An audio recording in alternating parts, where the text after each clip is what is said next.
Big trade in the NHL. Bo Horvat to the New York Islanders in a surprise trade from the Canucks. Anthony Beauvillier, Aatu Raty, and a protected 2023 first-round pick goes to the Canucks. Justin Pooney, are you surprised by this?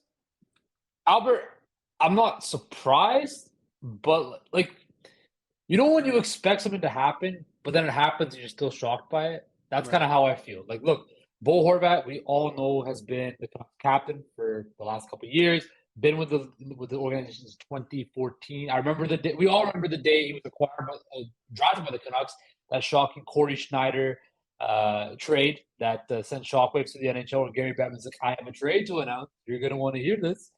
So it's tough for me because I've seen Horvat basically come up through the ranks and work his way up to now. He's leading the Canucks in goals, having a career best year. But the Canucks, of course, made their bed with these horrible contracts from Jim Benning and then Jim Rutherford again, and Patrick Queen decided to re-up JT Miller. They just re-signed Andrei Kuzmenko last week. So the writing was kind of on the wall.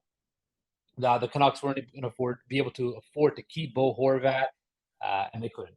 And they traded their captain away to the Islanders. I think they should have got a little bit more because it just came out that Lou Lamoriello said the Canucks are retaining 25% of his salary as well, and a top 12 protected first-round pick. For an Islanders team that we know, they're no cup contender right now. They could be out of the playoff race, in a month's time. Yeah.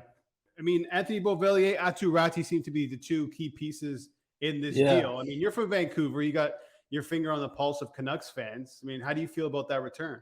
I think people are thinking it's the best they could have done. I don't know about that. So Beauvillier, he's a good player, but he's only hit the 20-goal mark once in his career before.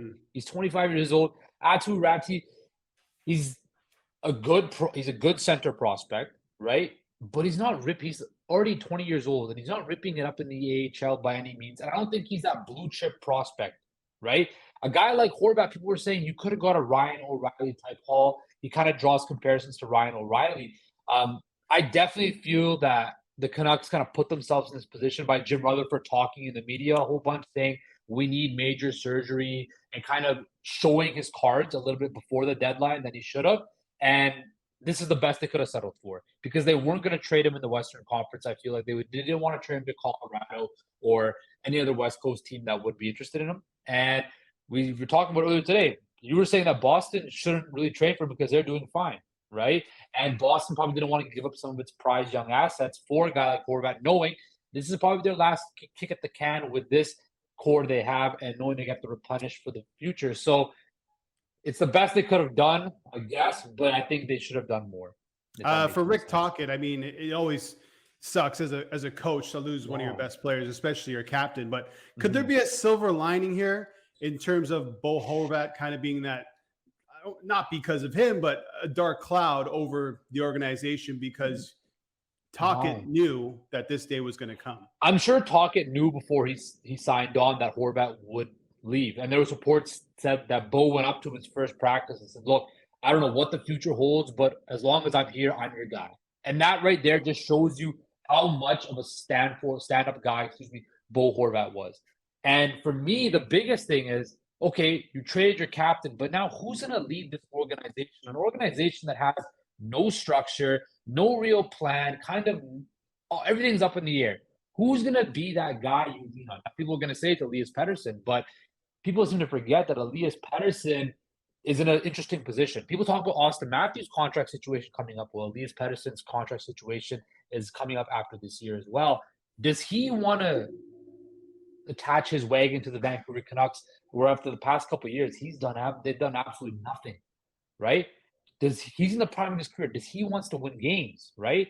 So it's very interesting to see how the Canucks go and who's going to be the new leader to lead them out of this dark cloud. And to me, I thought Horvat would have been the perfect guy to stick it around. I thought he deserved to stick around and see this thing through, but that's the business. Okay, so let's talk about the Islanders quickly. If they don't make the playoffs, do you think Lamoriello turns around and flips Bo Horvat in the offseason? See, you would think that the Islanders wouldn't make this deal unless they had inclination that they could sign him, right?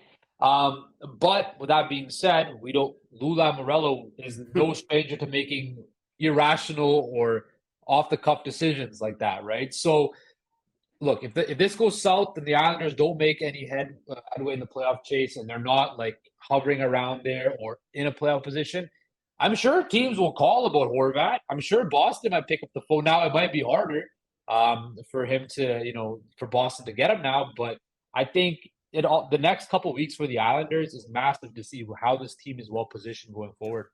Yeah, one of the biggest pieces on the board heading into the trade deadline is gone. Bo Horvat to the Islanders, deadline coming up on March 3rd.